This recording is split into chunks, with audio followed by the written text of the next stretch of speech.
আসসালামু আলাইকুম রহমতুল্লাহ। ইকরান একাডেমির পক্ষ থেকে আপনাদের স্বাগতম। আমি আব্দুল্লাহ সরকার। বিসমিল্লাহির রহমানির রহিম। আমার প্রাণপ্রিয় শিক্ষার্থী বন্ধুরা, আশা করি আল্লাহর অশেষ রহমতে তোমরা সবাই ভালো আছো। আজকে তোমাদের সাথে নতুন টপিক নিয়ে কথা বলবো। আজকে আমি আলোচনা করব ট্যাগ কোশ্চেন নিয়ে। Tag question is very important for every student. দেখা যায় যে এসএসসির আগ পর্যন্ত ট্যাগ কোশ্চেন নিয়ে অনেকেরই অনেক সমস্যা থাকে। এ তো আজকে আমি খুব সুন্দরভাবে অল্প টাইমের মধ্যে তোমাদের পুরা ট্যাগ কোশ্চেনের টপিকটা শেষ করে দেব। একটু ধৈর্য ধরে আমার সাথে ক্লাসটা থাকো। আশা করি পরীক্ষায় তুমি জাস্ট কিছুটা সময় থাকার কারণে তুমি পরীক্ষায় ট্যাগ কোশ্চেনে আর কোনো সমস্যা হবে না। ট্যাগ কোশ্চেন সহজে তোমরা সমাধান করতে পারবা এবং ফুল মার্ক কাউন্ট করতে পারবা। তো ট্যাগ কোশ্চেন নিয়ে আজকে আলোচনা করব। What is tag? আসল ট্যাগ কি এটাকে আমার জানতে হবে।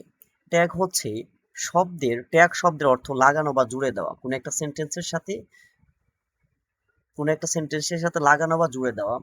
কোনো বাক্যে শেষে বক্তার বক্তব্যের সমর্থন পেতে আমরা অনেক সময় বলে থাকি তাই কি, তাই নয় কি, সে কি নয় ইত্যাদি এক্সপ্রেশন বা ভাবকে ট্যাগ কোশ্চেন বলে।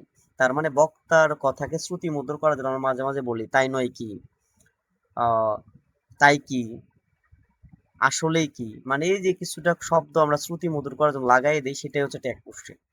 তো অ্যাডভান্স লেভেলে যদি আমরা দেখি, সাধারণত ট্যাগ কোশ্চেনকে অনেকভাবে বলা যায়। ট্যাগ কোশ্চেন অপর নাম হচ্ছে টেল কোশ্চেন অথবা মিনি কোশ্চেন।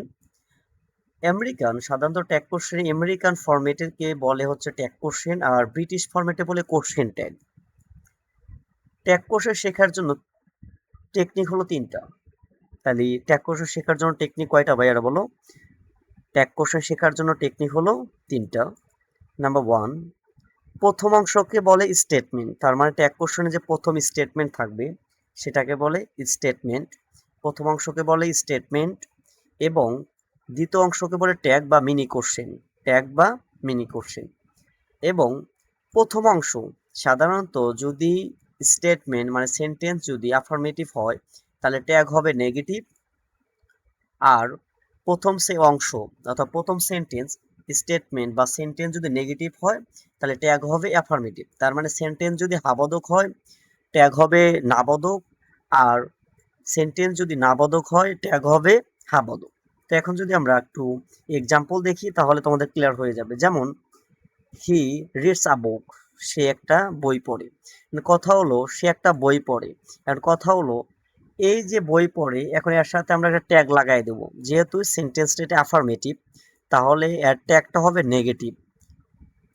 যেমন হি রিডস এ বুক, যেহেতু থার্ড পারসন সিঙ্গুলার থাকলে ভার্বের সাথে এস বা ইয়েস ব্যবহৃত হয়, এই কারণে এটা ট্যাগ করার সময় নেগেটিভ করার ক্ষেত্রে সাধারণত আমার ডাজ ব্যবহৃত হবে। আর যেহেতু এই সেন্টেন্সটা অ্যাফার্মেটিভ সেজন্য নেগেটিভ করার সময় ডাজ নট ব্যবহৃত। ডাজ নট হি, সে reads a book, he reads a book, সে একটা বই পড়ে, তাই নয় কি? বুঝতে পারছি ভাইয়ারা? দেখো, যদি সেন্টেন্স অথবা স্টেটমেন্ট যদি নেগেটিভ হয় তাহলে ট্যাগ কোশ্চেন পজিটিভ হবে। যেমন he does not read a book, he does not read a book, সে বইটি পড়ে নাই। তার মানে কি? Does he. বুঝতে পারছি ভাইয়ারা? তার মানে যদি স্টেটমেন্ট যদি নেগেটিভ হয় ট্যাগ হবে পজিটিভ, আর স্টেটমেন্ট যদি পজিটিভ হয় ট্যাগ হবে নেগেটিভ। আশা করি তোমরা বুঝতে পারছো। তো ট্যাগ কোশ্চেনে ব্যবহৃত কিছু কন্ট্রাক্টেড ফর্মস আছে যেগুলো আমরা সাধারণত শর্ট ফর্ম হিসেবে লিখি।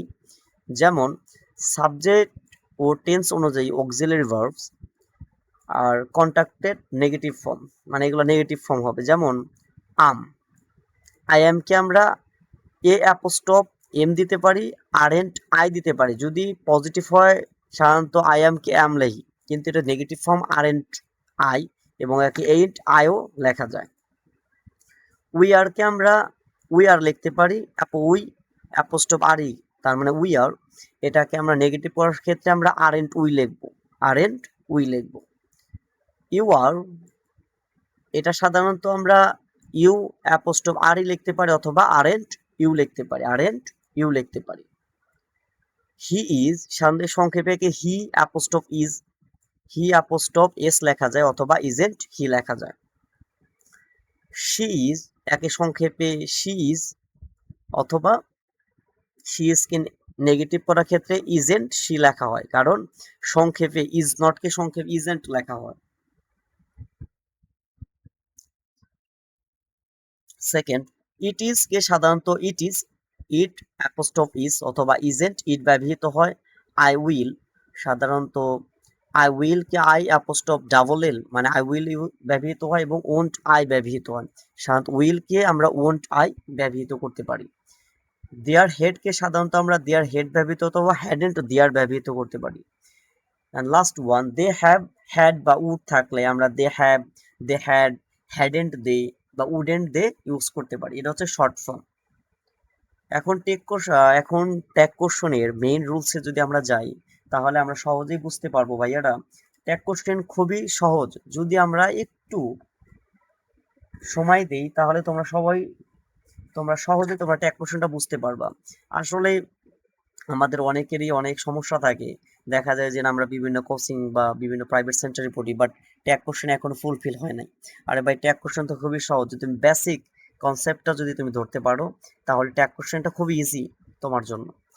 তো আজকে অবশ্যই তোমাকে ট্যাগ কোশ্চেন আলোচনা করব, এবং বিগত যে ক্লাসগুলো আছে যদি তোমরা ক্লাসগুলো করে না থাকো, আমার কনজুগেটিভ ভার্ব ক্লাস আছে, রাইট ফর্ম অফ ভার্বের ক্লাস আছে, এবং রিসেন্টলি আমি সিনোনিম আর অ্যান্টোনিমের একটা ক্লাস করাইতেছি। সামনে অবশ্যই তোমাদের লাইভে হয়তো ভার্সিটি অ্যাডমিশনের কিছু কোশ্চেন সলভ নিয়ে আলোচনা করব। তো তোমরা অবশ্যই পাশে থাকবা এবং লাইক কমেন্ট সাবস্ক্রাইব করে রাখবা, এবং তোমাদের ফ্রেন্ডদেরকে লোকেশনটা জানিয়ে দিবা। তো আমরা যদি ট্যাগ কোশ্চেনের রুলটা দেখি তাহলে তোমরা অবশ্যই বুঝতে পারবা। যেমন rule number one, I am দ্বারা সাধারণত আই অ্যাম দ্বারা অ্যাফার্মেটিভ বাক্য গঠিত হলে তার ট্যাগ হবে আরেন্ট আই অথবা এন্ট আই। যেমন আম হ্যাপি, আমি খুশি। এখন কথা হলো ভাইয়ারা, যেহেতু স্টেটমেন্ট পজিটিভ তাহলে এর ট্যাগ কি হবে নেগেটিভ, যেমন আরেন্ট আই। বুঝাতে পারছি ভাইয়ার? এবং আরেন্ট আই পরবর্তীতে কিন্তু একটা কোশ্চেন মার্ক চিহ্ন ব্যবহার করতে হবে। বুঝাতে পারছি ভাইয়ারা? আরেন্ট আইও আমরা দিতে পারি অথবা আইন্ট আইও আমরা দিতে পারি। যেমন নেক্সট ওয়ান, আম বিজি নাও, আমি এখন ব্যস্ত আছি। দেন কথা হচ্ছে যেহেতু সাধারণত এম তো আর দেওয়া যায় না ভাইয়ারা, এই কারণে এই এম এর পরিবর্তে যেহেতু আর বাক্যটা মানে আম বিজি নাও বাক্যটা পজিটিভ, এই কারণে এর ট্যাগ হবে নেগেটিভ। যদি বাক্যটা নেগেটিভ হতো তাহলে এর ট্যাগ হতো পজিটিভ। বুঝতে পারছি ভাইয়ারা? যদি এখানে হয়তো I am not busy now, আমি এখন ব্যস্ত না, তাহলে এখানে কিন্তু আর আই হতো। বুঝতে পারছি ভাইয়ারা? তো rule number two, imperative sentence. সাধারণত ইম্পারেটিভ সেন্টেন্স কি, আমার একটা সেন্টেন্স না একটা ক্লাস আছে, তোমরা দেখে নিও। সাধারণত সেন্টেন্সকে 5 ভাগে ভাগ করা যায়: assertive sentence, interrogative sentence, imperative sentence, objective sentence, exclamatory sentence. সাধারণত ইম্পারেটিভ সেন্টেন্স ভার্ব দ্বারা শুরু হয়। ভার্ব দ্বারা বাক্যে শুরু হলে তার ট্যাগ হবে উইল ইউ, ক্যান ইউ বা ওয়ন্ট ইউ। যেমন for example, take a seat, তোমার আসনে বসো। আসলে বলতেছে কাকে? অন্যকে। যখন অন্যকে বলতে এখানে সাধারণত সাবজেক্টটা উজ্জ আছে। উজ্জ মানে কি? ইউ আছে, এটা উজ্জ। মানে টেক এ সিট মানে আমরা যখন বলি আমরা তো অবশ্যই অন্য কাউকে বসতে বলি, এই কারণে আমরা বলি টেক এ সিট, যে তোমরা আসনে বসো। এক্ষেত্রে যেহেতু টেক এ সিট আর টেক যেহেতু ভার্ব, আর কোনো সেন্টেন্স যদি ভার্ব দ্বারা শুরু হয় তাহলে সেটা ইম্পারেটিভ সেন্টেন্স। আর ইম্পারেটিভ সেন্টেন্স উইল ইউ ব্যবহৃত হয়। কি ব্যবহৃত হয় ভাইয়েরা? Will you. সাধারণত যেহেতু এটা বাক্যটা স্টেটমেন্টটা পজিটিভ, এবার ট্যাগ হবে নেগেটিভ, তার মানে হবে won't you. Read the book properly, বইটা ভালোভাবে পড়ো। এখন কথা হচ্ছে রিড তো সাধারণত ভার্ব, যদি ভার্ব দ্বারা সব উইল ইউজ করবো, আমরা কি ইউজ করবো? Will you. এখন কথা হলো ভাইয়ারা, যদি বলো যে এখানে তো ভাইয়া নেগেটিভ নাই, তাহলে এখানে উইল ইউ ব্যবহৃত হলো কেন? কথা হলো ভাইয়া, যদি আমি কাউকে অর্ডার করি, আদেশ করি, রিড দ্য বুক প্রপারলি, ভালোভাবে কাজটা করো, আমরা যদি বলি যে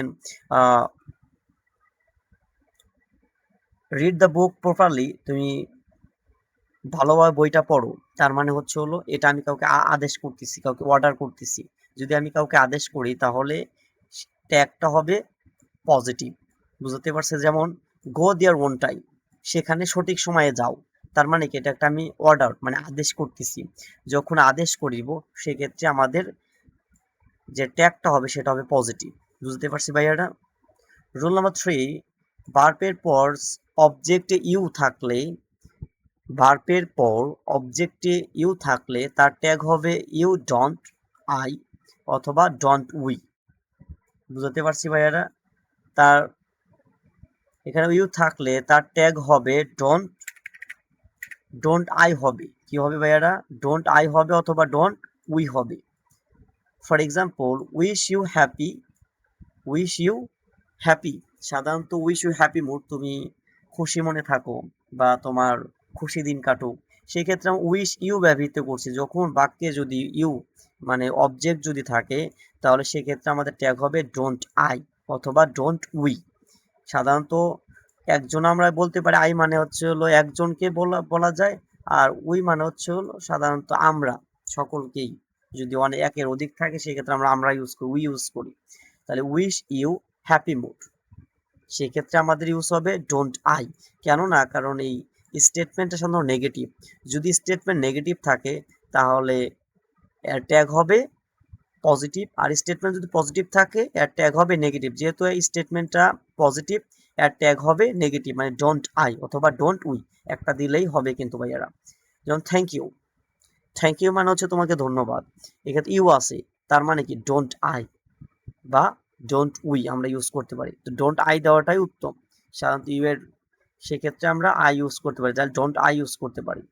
রুল নাম্বার 4 যদি আমরা ইউজ করি, please, kindly, do not, never দ্বারা ইম্পারেটিভ সেন্টেন্স হলে ট্যাগ হয় উইল ইউ।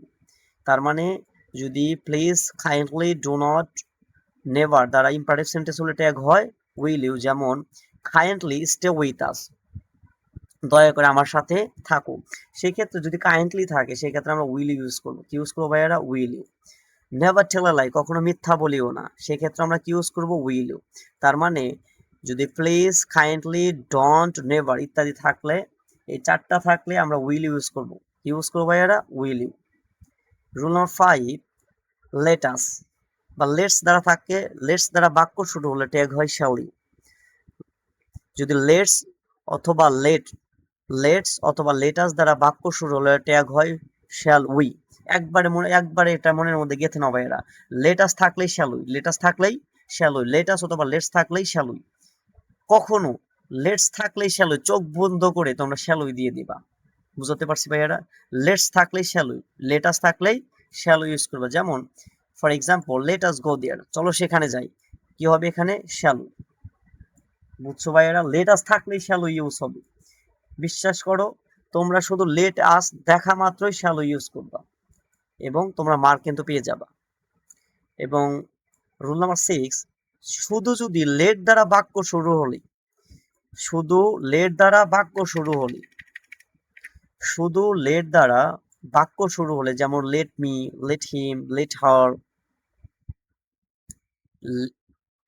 আমরা লেট হিম ইউজ করতে পারি, লেট হার ইউজ করতে পারি, লেট মি ইউজ করতে পারি। তো মেন কথা এই যে আমাদের লেটের পরে যদি লেট আস বা লেটস ব্যতীত অন্য যে কোনো কিছু থাকলে আমরা উইল ইউজ করবো। কি ইউজ করবো? Will you. এক কথা উইল ইউজ করবো আমরা। Let him sit beside me, let him sit beside me মানে আমাকে তার পাশে বসতে দিল। এখানে বলছে হলো লেট মি, বসতে দেয়। লেট হিম আছে, যেহেতু লেট আস ব্যতীত, লেটস ব্যতীত, let him, let me, let her ইত্যাদি যা কেনা থাকে আমরা চোখ বুঝে উইল ইউ ব্যবহৃত করবো। এবং লেটাস থাকলে শ্যালোই, লেটাস থাকলে কি ভাইয়ারা? লেটাস থাকলে শ্যালোই, এবং লেট থাকলে শুধু লেট থাকলে উইল ইউ। লেটাস থাকলে শ্যালোই এবং শুধু লেট থাকলে উইল ইউ। বলো তোমার সাথে ভাইয়ারা, লেটাস থাকলে শ্যালোই, শুধু লেট থাকলে উইল ইউ। আশা করি বুঝতে পারছো। Rule number 7, here, there, all, one, it, etcetera subject দ্বারা সেন্টেন্স শুরু হলে ট্যাগ উক্ত সাবজেক্ট বসে। তার মানে এগুলা যদি সাবজেক্ট হয়, বাক্যের যদি প্রথমে বসে তাহলে ট্যাগেও কিন্তু এই শব্দগুলাই বসবে, এগুলা কোনো পরিবর্তন হবে না। For example, here is a phone number, এই হলো এই নাও, here is a phone number, এই যে ফোন নাম্বার। সেক্ষেত্রে দেখো, যেহেতু এখানে ইজ আছে, অক্সিলারি ভার্ব আছে, মনে রাখো ভাইয়া, যদি অক্সিলারি ভার্ব না থাকে তাহলে ডু, ডাজ, ডিড ইউজ করব। আর যেহেতু অক্সিলারি ভার্ব আছে, আর যেহেতু স্টেটমেন্টটা পজিটিভ মানে অ্যাফার্মেটিভ, আমার ট্যাগ হবে নেগেটিভ। আর যেহেতু এখানে অক্সিলারি ভার্ব আছে, ইজ নট হবে, ইজ নট হিয়ার মানে ইজেন্ট হিয়ার। বুঝতে পারছি ভাইয়েরা? ইজ নটকে সংক্ষেপে ইজেন্ট বলে, isn't here. Second example, there is a problem between you and him, তার মানে তাদের সমস্যা তোমাকে এবং তাদেরকে নিয়ে, সে এবং তোমাকে নিয়ে তাদের সমস্যা। সেই ক্ষেত্রে দেখো ইজ আছে, তাহলে এখানে ইজেন্ট দিয়ার। বুঝতে পারছি ভাইয়ারা? Rule number 8, everybody, somebody, nobody, everyone, none, no one, etc. দ্বারা সেন্টেন্স শুরু হলে ট্যাগ দে বসে। কি বসে ভাইয়ারা? দে বসে। And secret, hardly, scarcely, never, seldom, few, little, etc. Tag হয় অ্যাফার্মেটিভ, ট্যাগ হয় অ্যাফার্মেটিভ। সাধারণত যদি কোনো বাক্যে যদি কোনো স্টেটমেন্ট যদি hardly, scarcely, never, seldom, few, little ইত্যাদি দ্বারা শুরু হয়, তাহলে ট্যাগ হবে অ্যাফার্মেটিভ, কারণ এই শব্দগুলাই নেগেটিভকে সাধারণত ভ্যারি করে। বুঝতে পারছি ভাইয়েরা? যেমন for example, everybody wants to be happy, সবাই কি হতে চায়? সবাই সুখী হতে চায়। তো অবশ্যই এটা স্টেটমেন্টটা অ্যাফার্মেটিভ, তাহলে ট্যাগ হবে নেগেটিভ। যেমন সাধারণত এখানে যদি এভরিবডি থাকে, সেক্ষেত্রে আমরা ডোন্ট দে ইউজ করব। কি ইউজ করবো ভাইয়ারা? Don't they. দেখো এখানে ডোন্ট দে ইউজ করছি। এবং নোবডি ওয়াজ অ্যালাউড, এখানে কেউ অনুমতি নাই, মানে নোবডি, কেউ আসতে পারবে না। তার মানে নোবডি নিজেই তো একটা নেগেটিভ বহন করে, তাহলে এর ট্যাগ হবে পজিটিভ, ওয়ার দিয়ে। সাধারণত আমরা জানি থার্ড পারসন সিঙ্গুলার সাথে ওয়াজ ব্যবহৃত হয়, বাকি সব ক্ষেত্রে ওয়ার ব্যবহৃত। এই কারণে যেহেতু দেয়া আছে আমাদের সাবজেক্ট, সেক্ষেত্রে আমরা ওয়ার দিয়ে ইউজ করব, কারণ ওয়াজ দেয়ার ইউজ হয় না, ওয়াজ দিয়ে ইউজ হয় না। সাধারণত আমরা কি ইউজ করব? ওয়ার দিয়ে ইউজ করব। None can trust a liar, মিথ্যাবাদীকে কেউ বিশ্বাস করে না, সাধারণত না আছে। তার মানে কি? এই স্টেটমেন্টটা নেগেটিভ, এর যে অ্যান্সারটা হবে সেটা হবে পজিটিভ, তার মানে ক্যান দে হবে অ্যান্সারটা। বুঝতে পারছি ভাইয়ারা? যদি এখানে যদি নান না থাকতো, তাহলে আমরা দিতাম ক্যান্ট দি, কিন্তু যেহেতু আমাদের নান আছে, তার মানে নেগেটিভ ওয়ার্ড আছে, যেমন hardly, scarcely, never, seldom, few, little, none, no one, এগুলা যদি থাকে তাহলে কিন্তু ট্যাগ হবে অ্যাফার্মেটিভ। আমি আবার বলতেছি, rule number 9, subject verb exclamatory sentence tag বসাতে ইজেন্ট। তার মানে যদি সাবজেক্ট ভার্ব বিহীন, যার সাবজেক্ট এবং ভার্ব থাকবে না, এক্সক্লামেটরি সেন্টেন্স দ্বারা শুরু হয়, সাধারণত ট্যাগ বসাতে ইজেন্ট ব্যবহৃত হয়। কি ব্যবহৃত হবে এরা? ইজেন্ট ব্যবহৃত হয়। যেমন হাউ উড, কি অদ্ভুত, সেক্ষেত্রে হবে এখানে ইজেন্ট ইজ হবে না, ইজেন্ট ইট ব্যবহৃত হবে। কিভাবে ভাইয়ারা বলো? ইজেন্ট ইট ব্যবহৃত হবে, ইজেন্ট ইট ব্যবহৃত হবে এখানে, এখানে হবে ইজেন্ট ইট। সাধারণত হাউ উড, কি অদ্ভুত, এখানে হবে ইজেন্ট ইট ব্যবহৃত হবে। এবং সেকেন্ড এক্সাম্পল, হাউ ফানি, কি মজা। যেহেতু এটা এক্সক্লামেটরি সেন্টেন্স, সেক্ষেত্রে আমাদের এখানে হাউ ফানি, সেখানে ইজেন্ট ইট হবে। তার মানে আমার এক্সক্লামেটরি সেন্টেন্স থাকলে ইজেন্ট ইট ইউজ করবো আমরা। বুঝাতে পারছি বাইরে? যেমন what a fantastic idea it was, যেহেতু এখানে ওয়াজ আছে, এখানে এটা ওয়াজেন্ট ইট হবে। কি হবে ভাইয়েরা বলো? ওয়াজেন্ট ইট হবে। স্টেটমেন্ট নেগেটিভ, ট্যাগ হবে পজিটিভ। স্টেটমেন্ট পজিটিভ, ট্যাগ হবে নেগেটিভ। এটা একটু মাথায় একবারে গেঁথে নাও। Rule number 10, last number. আজ 10টা রুলের মাধ্যমেই তোমরা পুরোপুরি ট্যাগ কোশ্চেন শিখে ফেললা, এবং পরবর্তীতে তোমাদের একটা এক্সপেরিমেন্ট প্র্যাকটিস ক্লাস হবে, এবং আশা করি প্র্যাকটিস ক্লাসের মধ্যে বাকি যে ল্যাকিং থাকবে সেগুলা অবশ্যই তোমাদের ক্লিয়ার হয়ে যাবে ইনশাআল্লাহ। কমপ্লেক্স সেন্টেন্সের করার সময় সর্বদা মেইন ক্লোজের সাথে ট্যাগ করতে হয়। তার মানে কমপ্লেক্স সেন্টেন্স সিম্পল, সাধারণত সিম্পল, কমপ্লেক্স, কম্পাউন্ড, 3টা ফর্ম আছে। কমপ্লেক্সটা হচ্ছে 2টা ফর্ম থাকবে। সিম্পল মানে সহজ, একটা সেন্টেন্স থাকবে, আর কম্পাউন্ডে অ্যান্ড বা ওয়ার ব্যবহৃত হয় মাঝে। পরবর্তী ক্লাসে অবশ্যই তোমরা সিম্পল, কমপ্লেক্স, কম্পাউন্ডে আমার একটা ক্লাস পাবা। তো এখন ফর এক্সাম্পল, ইফ ইউ সে, যদি তুমি বলো আই উইল গো, আমি যাব, তার মানে কি? আমি যাব, তার মানে কি? তোমার কথার উপর নির্ভরশীল। কিন্তু ইফ ইউ সে, যদি তুমি বলো আমি যাব, যেহেতু এটা মেইন ক্লোজ হচ্ছে আই উইল গো, আমি যাব, সেক্ষেত্রে এখানে ব্যবহৃত হয় ওয়েন্ট আই। কি ব্যবহৃত হবে বলো? Won't I. আমরা কি ইউজ করবো? Won't I. What you say is not true, তুমি যা বলো এটা সত্যি না, যেহেতু এটা নেগেটিভ, এখানে ইজ ইট ব্যবহৃত হয়েছে। আশা করি ভাইয়ারা বুঝতে পারছো। তার মানে স্টেটমেন্ট যদি নেগেটিভ হয়, এর অ্যান্সার হবে পজিটিভ। বুঝতে পারছি ভাইয়ারা? তো এই হলো আজকের ক্লাস। তোমাদের মোটামুটি 10টা রুল নিয়ে আলোচনা করা হলো। তো ভাইয়ারা দেখা হবে পরবর্তী ক্লাসে। তোমাদের জন্য শুভকামনা, এবং কোনো ল্যাকিং থাকলে এবং পরবর্তী কোন ক্লাস চাও সেটার জন্য কমেন্ট শেয়ার করো এবং পরবর্তী ক্লাসে যদি ভিডিওটা ভালো লাগে লাইক কমেন্ট শেয়ার দিয়ে পাশে থাকো এবং পরবর্তী ভিডিওর জন্য অপেক্ষা করো। আসসালামু আলাইকুম ওয়া রাহমাতুল্লাহ।